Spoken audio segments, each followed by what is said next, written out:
Elon Musk ఒకసారి తన తండ్రితో కలిసి ఒక షాప్కు వెళ్ళాడు. అక్కడ ఆయన 10 సంవత్సరాలుగా ఒక వ్యాపారాన్ని నడుపుతున్నాడు. అప్పుడు ఇలాన్ షాప్లో ఉన్న ఒక వస్తువును చూశాడు. అది కొమోడోర్ V20 కంప్యూటర్. ఇదేంటి, మనం దీన్ని కొనగలమా అని ఇలాన్ తన తండ్రిని అడిగాడు. దాని వంక చూసిన ఇలాన్ తండ్రి, ఇది ఖరీదైన బొమ్మలా ఉంది అనుకుంటూ అదే మాట పైకి అనేస్తాడు. అయితే ఇలాన్ వెంటనే సమాధానంగా, నాన్న, ఇది బొమ్మ కాదు, దీని ద్వారా మనం ప్రోగ్రామ్స్ రాయొచ్చు, కొత్త విషయాలు తెలుసుకోవచ్చు, సమస్యలను పరిష్కరించవచ్చు అని అంటాడు. అప్పుడు ఆయన, ఇలాన్, నీ దగ్గర ఇప్పటికే చాలా బుక్స్ ఉన్నాయి కదా, ముందు వాటిని చదువు, స్కూల్ మీద దృష్టి పెట్టు అని బలవంతంగా ఇలాన్ చేయి పట్టి షాప్ నుంచి బయటకు తీసుకువెళ్తాడు. కానీ ఇలాన్ మస్క్ అక్కడితో ఆగిపోలేదు. తర్వాత 7 రోజుల పాటు రోజు షాప్కి వెళ్ళి అదే కంప్యూటర్ను చూస్తూనే ఉంటాడు. ఇలాన్ మస్క్ తన తండ్రి దగ్గరకు వెళ్ళి, నాన్న, నాకు ఆ కంప్యూటర్ కావాలి అని అడుగుతాడు. 1-2 సార్లు అడిగిన తర్వాత చివరికి ఇలాన్ నాన్న అంగీకరిస్తాడు. కొన్ని రోజుల తర్వాత ఇంటి కాలింగ్ బెల్ మోగుతుంది. తలుపు దగ్గరికి వెళ్ళి చూడగా అక్కడ ఒక డబ్బా ఉంటుంది. లోపల అదే కంప్యూటర్. ఇలాన్ ఎంతో ఆనందంతో, ఫైనల్లీ ఇది వచ్చేసింది అని అరుస్తాడు. కానీ అతని నాన్న చిన్న చూపుతో చూస్తూ, చూద్దాం ఇది ఎంత త్వరగా పాడు చేస్తావో, మట్టిలో కలిపేస్తావు అంటాడు. కంప్యూటర్ బాక్స్ తెరిచినప్పుడు అందులో ప్రోగ్రామింగ్ మాన్యువల్ కూడా ఉంటుంది. ఆ మాన్యువల్లో కంప్యూటర్లో ప్రోగ్రామింగ్ ఎలా చేయాలో వివరంగా ఉంటుంది. ఇలాన్ మస్క్ కంప్యూటర్తో ప్రోగ్రామ్స్ ఎలా చేయాలో నేర్చుకోవడానికి అందులో ఉన్న మాన్యువల్ను చదవడం మొదలు పెడతాడు. మాన్యువల్లో చెప్పిన ప్రకారం మొత్తం విషయాన్ని అర్థం చేసుకుని అమలు చేయడానికి కనీసం 6 నెలలు పడుతుంది. మాన్యువల్లో చెప్పిన దాని ప్రకారం మొత్తం విషయాన్ని అర్థం చేసుకుని అమలు చేయడానికి కనీసం 6 నెలలు పడుతుంది అని రాసుంది. కానీ ఇలాన్ మాత్రం దీన్ని ఒక ఛాలెంజ్గా తీసుకుని పట్టుదలగా ముందుకు సాగాడు. అతను తన తొలి ప్రోగ్రాం రాశాడు. స్క్రీన్పై కనిపించడం చూసి చాలా ఆనందపడ్డాడు. కేవలం 3 రోజుల్లోనే అతను పూర్తిగా బేసిక్ ప్రోగ్రామింగ్ నేర్చుకున్నాడు. ఇలాన్ తన మొదటి గేమ్ డెవలప్ చేశాడు. దీనికి బ్లాస్టర్ అని పేరు పెట్టాడు. ఈ గేమ్లో విదేశీ యుద్ధ నౌకలను తుపాకీలతో పేల్చివేసే మిషన్ ఉండేది. ఇలాన్ తన స్నేహితులను తీసుకొచ్చి ఈ గేమ్ని చూపించాడు. అతని స్నేహితులు ఆశ్చర్యపోతూ, ఇదొక అద్భుతం ఇలాన్, ఇది నువ్వే చేశావా అని ప్రశంసించారు. ఇలాన్ చిరునవ్వుతో, అవును, ఇది బ్లాస్టర్ అని చెప్పాడు. ఇలాన్ మస్క్ తన గేమ్ బ్లాస్టర్ యొక్క 2వ స్థాయిని రూపొందించాడు. ఈ గేమ్ను కేవలం 12 ఏళ్ల వయసులోనే $500కి అమ్మాడు. ఇది అతని తొలి విజయం కాదు. చిన్నప్పటి నుంచే అతను లైబ్రరీకి వెళ్ళి సైన్స్ ఫిక్షన్ నవలలు, ఎన్సైక్లోపీడియాలు, మాన్యువల్స్ అన్నీ చదివాడు. టీచర్లు ఏదైనా బోధించేలోపు ఇలాన్ ఇప్పటికే ఈ విషయాలను అర్థం చేసుకుని ఉండేవాడు. ఇది కేవలం ఇలాన్ మస్క్కు ప్రత్యేకమైన విషయం కాదు. గొప్పవాళ్లు చాలామంది ఇలానే చేస్తూ ఉంటారు. ఒకసారి ఇలాన్ మస్క్ తన మెంటర్ అయిన లారీ ఎలిసన్తో కలిసి ఒక పూల్ వద్ద కూర్చుని మాట్లాడుతున్నాడు. లారీ ఎలిసన్ ఒరాకిల్ సంస్థ స్థాపకుడు. ఆ సమయంలో ఇలాన్ మస్క్ అతనితో, నేను టెస్లా కోసం ఒక స్టోర్ ప్రారంభించబోతున్నాను, ఇది యాపిల్ను కూడా అధిగమిస్తుంది అని అంటాడు. దీనికి లారీ ఎలిసన్ ఒక ముఖ్యమైన విషయాన్ని గుర్తుంచుకోవాలని ఎలాన్కు చెబుతాడు. ఈ ప్రపంచంలో కొన్ని కంపెనీలను ఎప్పటికీ నిర్లక్ష్యం చేయలేము. అవి చాలా ప్రాముఖ్యత కలిగినవి. ముఖ్యంగా లీడర్స్ని నేరుగా ఛాలెంజ్ చేయడం మంచిది కాదు. ఇక ఎలాన్ మస్క్ ఎప్పుడూ స్ట్రాటజిక్గా ఆలోచించే వ్యక్తి. అతనికి ముందుగానే బిజినెస్పై ఒక క్లియర్ విజన్ ఉండేది. లారీ ఎలిసన్ ఇలాన్ మస్క్కి ఒక ముఖ్యమైన విషయం చెబుతాడు. యాపిల్ ఒక అద్భుతమైన మోనోపొలి, ఇక ఎవరూ ప్రవేశించలేని మార్కెట్ అన్నమాట. వారి ఎకోస్టిక్లో ఎవరూ సులభంగా ప్రవేశించలేరు. ఇది ఒక కంచు కోట లాంటిది. అప్పటి వరకు శ్రద్ధగా విన్న ఇలాన్ కాసేపు ఆలోచించాడు. తర్వాత అతని కళ్ళల్లో ఒక కొత్త ఉత్సాహం కనిపించింది. నా మార్గం వేరుగా ఉంటుంది అని ఇలాన్ చెప్పాడు. ఈ గోడను పగలగొట్టే ప్రయత్నం చేయడం కాదు, నా స్వంత దారిని సృష్టిస్తాను. లారీ ఎలిసన్ ఈ మాటలను ఓ హెచ్చరికగా చెప్పినా ఇలాన్ దాన్ని అవకాశంగా చూసుకున్నాడు. మరో ముఖ్యమైన విషయం, ఇలాన్ మస్క్ మాత్రమే కాదు, ప్రపంచంలో ప్రతి గొప్ప వ్యక్తికి ఓ మెంటర్ ఉండేవాడు. కానీ వాళ్ళు కేవలం తమ తప్పిదాల నుంచే కాదు, ఇతరుల తప్పిదాల నుంచి కూడా నేర్చుకునే ప్రయత్నం చేస్తారు. ఇప్పుడు మనం ఒక కొత్త ఐడియా గురించి ఆలోచిద్దాం. ఊహించుకోండి, మీరు 10 ఏళ్ల వయసులో ఉన్నారు. ఇంకా ఇంటర్నెట్ కొత్తగా ప్రారంభమైంది. చాలామంది ఇప్పుడు ఆ టెక్నాలజీని సరిగ్గా అర్థం చేసుకోలేరు. ఎవరు ఊహించని విధంగా ఇంటర్నెట్ ద్వారా బస్సు లేదా రైలు టికెట్లు బుక్ చేయడం అనే ఐడియా వచ్చింది. కానీ ఎక్కువ మంది దీన్ని ఇగ్నోర్ చేశారు. అయితే కొంతమంది ముందు చూపుతో ఆలోచించి దీన్ని వాడుకొని గొప్ప కంపెనీలు ఏర్పరచుకున్నారు. ఇదే రూల్ టెక్నాలజీలో ఇప్పుడు వర్తిస్తుంది.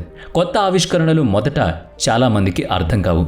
కానీ ఎవరు ముందుగా గ్రహిస్తారో వాళ్ళు విజయం సాధిస్తారు. ఓయో ఫౌండర్ రితేష్ అగర్వాల్ తన ప్రయాణాన్ని 0 నుంచి ప్రారంభించాడు. కానీ అతను ఒక స్పష్టమైన వ్యూహంతో ముందుకు వెళ్ళాడు. అతను పెద్దగా పెట్టుబడి పెట్టలేదు. బదులుగా స్థానిక కిరాణా షాపుల యజమానులను కలిసి మాట్లాడాడు. ఎవరైనా రైలు టికెట్ బుక్ చేయాలనుకుంటే వారి ఆర్డర్ తీసుకుని నన్ను సంప్రదించండి. నేను ఇంటర్నెట్ ద్వారా టికెట్ బుక్ చేస్తాను. నా కమిషన్ నుంచి కొంత భాగాన్ని మీకు ఇస్తాను. ఇలా రితేష్ తన మొదటి వ్యాపారాన్ని నిర్మించాడు. అప్పట్లో ఇంటర్నెట్ ద్వారా బుకింగ్ కొత్తగా ఉండడంతో చాలామంది అతని సేవలను వినియోగించుకున్నారు.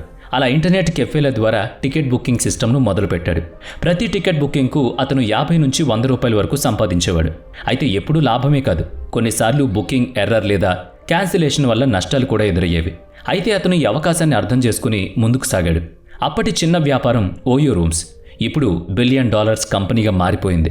ఇది మనకు ఒక సింపుల్ మెసేజ్ని ఇస్తుంది. చిన్న అవకాశాలను కూడా పట్టించుకోవాలి, ఎందుకంటే అవే పెద్ద విజయం దిశగా మిమ్మల్ని నడిపిస్తాయి. ఒకసారి రితేష్ అగర్వాల్ ఒక కస్టమర్కి రైల్ టికెట్ బుక్ చేశాడు. కానీ బుకింగ్ ఎర్రర్ కారణంగా టికెట్ కన్ఫర్మ్ కాలేదు. ఆ కస్టమర్ చాలా కోపంతో రితేష్ దగ్గరకు వచ్చి, నువ్వు టికెట్ కన్ఫర్మ్ అయిందని చెప్పావు, కానీ నేను ప్రయాణం చేయలేకపోతున్నాను అని ఆగ్రహంగా చెప్పాడు. రితేష్ కస్టమర్ నష్టాన్ని భరించకూడదని అనుకుని వెంటనే ఆ కస్టమర్కు డబ్బులు రీఫండ్ చేశాడు. ఇది కస్టమర్లలో అతనిపై నమ్మకాన్ని పెంచింది. కేవలం రైలు టికెట్లతోనే కాకుండా రితేష్ కొత్త వ్యాపార అవకాశాలను అన్వేషించసాగాడు. ఆ రోజుల్లో సిమ్ కార్డులు కొనడం తేలికైనా వాటిని యాక్టివేషన్ చేయడం చాలా సమయం తీసుకునేది. దీన్ని గ్రహించిన రితేష్ స్థానిక సిమ్ కార్డ్ డిస్ట్రిబ్యూటర్లతో ఒప్పందం కుదుర్చుకున్నాడు. ఇలా తక్కువ సమయంలోనే అతను సిమ్ కార్డులను కొనుగోలు చేసి వాటిని యాక్టివేట్ చేసి కస్టమర్లకు సులభంగా అందించగలిగాడు. దీనివల్ల అతని వ్యాపారం ఇంకా వేగాన్ని పుంజుకుంది. దీన్ని బట్టి మీకేమర్థమైంది? మన జీవితం ముందుగా నిర్ణయించబడిన మార్గంలో ఉండాల్సిన అవసరం లేదు. మనం మన స్వంత మార్గాన్ని సృష్టించుకోవచ్చు. కొత్త ఆలోచనలతో, సాహసోపేత నిర్ణయాలతో ముందుకు వెళ్ళొచ్చు. విజయం పొందాలంటే సురక్షిత మార్గాన్ని ఎంచుకోవడం కాకుండా కొత్త మార్గాలను సృష్టించాలి. ఆత్మవిశ్వాసంతో ముందుకు వెళ్ళాలి. వాస్తవానికి విజయం మన సురక్షితమైన మార్గాన్ని ఎంచుకోవడంలో కాదు, కొత్త అవకాశాలను సృష్టించుకోవడంలో ఉంది. శామ్ ఆల్ట్మన్ తన చుట్టూ ఉన్న వాతావరణాన్ని గమనిస్తూ ఒక ముఖ్యమైన విషయం అర్థం చేసుకున్నాడు. మన చుట్టూ ఉన్న వాతావరణం అంటే ఎన్విరాన్మెంట్ చాలా శక్తివంతమైందని, మనము అదే వాతావరణంలో ఉంటే మన ఆలోచన విధానం, మన ఫోకస్ కూడా మారిపోతాయి. ఎవరితో సమయం గడుపుతున్నామో వాళ్ళు మన మీద పెద్ద ప్రభావం చూపిస్తారు. అదే మన ఎదుగుదలను నిర్ణయిస్తుంది. ఇదే విషయాన్ని శామ్ ఇటీవల ఓ ఇంటర్వ్యూలో చెప్పాడు. యువతకు ఇచ్చే గొప్ప సలహా వారి పర్యావరణాన్ని సరిగ్గా ఎంచుకోవడం. ఎందుకంటే మన చుట్టూ ఉన్న ప్రజలు మనం ఎలా ఎదుగుతామనే దాని మీద ప్రధాన కారణంగా మారొచ్చు. ఇలాన్ మస్క్ తన చిన్ననాటి నుంచి ఒక విషయం అర్థం చేసుకున్నాడు. ఎవరైనా ఎదగాలంటే సరైన వాతావరణంలో ఉండాలి. అంటే వాళ్ళ చుట్టూ ఉండేవాళ్ళు ఖచ్చితంగా ఒక గొప్ప స్థాయి ఆలోచన కలిగిన వాళ్ళై ఉండాలి. సౌత్ ఆఫ్రికాలో ఉంటే అతనికి ఆ అవకాశాలు లభించేవి కావు. అక్కడ వాతావరణం మారడం కష్టంగా ఉండేది. మీరు ఒకసారి ఊహించుకోండి, మీరు ఒక చిన్న ఊళ్ళో ఉన్నారు. అక్కడ అధిక జనాభా, ధూళితో నిండిన వీధులు, పిల్లలు రోడ్డుపై ఆడుకుంటూ ఉండే పరిస్థితి. సరైన విద్యా వ్యవస్థ లేదు, పాఠశాలలు లేవు, మంచి ఉపాధ్యాయులు లేరు. ప్రజల మెదళ్ళు ఒకే ఒక ఆలోచన, ఈ రోజు గడిచిపోతే చాలు. ఇదే అనుభవాన్ని ఎలాన్ మస్క్ అర్థం చేసుకున్నాడు. మన వాతావరణం మన భవిష్యత్తును తీర్చిదిద్దుతుంది. అందుకే ఇలాన్ తన జీవితాన్ని పూర్తిగా మారుస్తూ ప్రపంచాన్ని ప్రభావితం చేసే ఆవిష్కరణలు చేసే దిశగా ప్రయాణమయ్యాడు. వాస్తవిక విజయం మనం ఎక్కడ జన్మించామో కాదు, మనం ఎక్కడ ఉండాలనుకుంటున్నామో దాని మీద ఆధారపడి ఉంటుంది. వీటన్నిటిలో మనం నేర్చుకోవాల్సింది ఏంటంటే, మానసిక శక్తి పెరగాలంటే శారీరక శక్తిని పెంచుకోవాలి, వ్యాయామం చెయ్యాలి. ఫిజికల్ యాక్టివిటీని మీ రోజువారీ జీవితంలో భాగంగా చేసుకోండి. దీని ద్వారా మీరు ఒత్తిడిని సమర్థవంతంగా ఎదుర్కోగలుగుతారు. మన రోజువారీ సమయాన్ని సరైన విధంగా వినియోగించుకోవడం చాలా చాలా ముఖ్యం. ఇది టైం వేస్ట్ కాదు, ఇది మన భవిష్యత్తులో పెట్టుబడి. మనం రోజు ఏదైనా కొత్త విషయం నేర్చుకుంటే అది జీవితంలో పెద్ద మార్పును తెచ్చే అవకాశం ఉంది. అందుకే టెక్నాలజీ కోర్సులు, స్కిల్ బిల్డింగ్ ప్రోగ్రామ్స్ అనేవి ఎంతో ఉపయోగపడతాయి. Cash flow, investing, business strategies వంటి అంశాలను సరిగ్గా అర్థం చేసుకుంటే మన ఫైనాన్షియల్ గ్రోత్ పెరుగుతుంది. సమర్థులైన వ్యాపారవేత్తలు ఎక్కువ పెట్టుబడులు చేసేందుకు సిద్ధంగా ఉంటారు. ఎందుకంటే ధనం సంపాదించడం కంటే దాన్ని ఎలా కాపాడుకోవాలి, ఎలా పెంచుకోవాలి అనేది చాలా చాలా ముఖ్యం కదా. ఇన్వెస్టింగ్ నేర్చుకోవాలంటే సరైన మార్గాన్ని ఎంచుకోవాలి. గూగుల్ మరియు ఇతర ప్రామాణిక వేదికలు గొప్ప కోర్సులను కూడా అందిస్తున్నాయి. ఇక చివరిగా మనం ఒక విషయం గ్రహించాలి. విజయం సాధించాలంటే మనం తప్పక పాఠాలు నేర్చుకోవాలి. కొందరు ముందే విఫలమై అనుభవాలను పొందుతారు. మనం ఆ అనుభవాల నుంచి నేర్చుకుంటే తక్కువ పొరపాట్లతో వేగంగా ముందుకు వెళ్ళగలుగుతాం. కాబట్టి సరైన మార్గాన్ని ఎంచుకోండి, సరైన జ్ఞానాన్ని పొందండి. మీ పెట్టుబడి ఫ్యూచర్ను తెలివిగా మలుచుకోండి. ప్రతి గొప్ప వ్యాపారవేత్తకు, విజేతకు ఒక మెంటర్ ఉంటాడు. ఇలాన్ మస్క్ కూడా లారీ ఎలిసన్ మెంటర్గా ఉన్నాడు.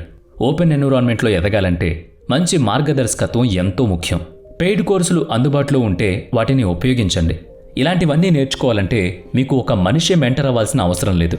యూట్యూబ్ అలాగే గూగుల్లో చాలా సోర్సెస్ ఇప్పుడు అందుబాటులో ఉన్నాయి. ఏదో ఒక పర్టికులర్ ఛానల్ లేదా ఏదో ఒక వెబ్సైట్ను అనుసరించండి. పెయిడ్ కోర్సులు అందుబాటులో ఉంటే వాటిలో జాయిన్ అవ్వండి. అవకాశం లేకపోతే ఉచితంగా లభించే మంచి కోర్సులు చాలానే ఉన్నాయి. ఈ లోగుట్టు తెలుసుకున్న వాళ్లే విజయం సాధిస్తారు. మీరు మెంటర్ వెంట పడాల్సిన అవసరం లేదు. మీరు గూగుల్ వెంట పడితే మీకు కావాల్సినంత సమాచారం దొరుకుతుంది. మీరు ఎలా సక్సెస్ అవ్వాలనేది మీకు ముందుగానే తెలిసిపోతుంది.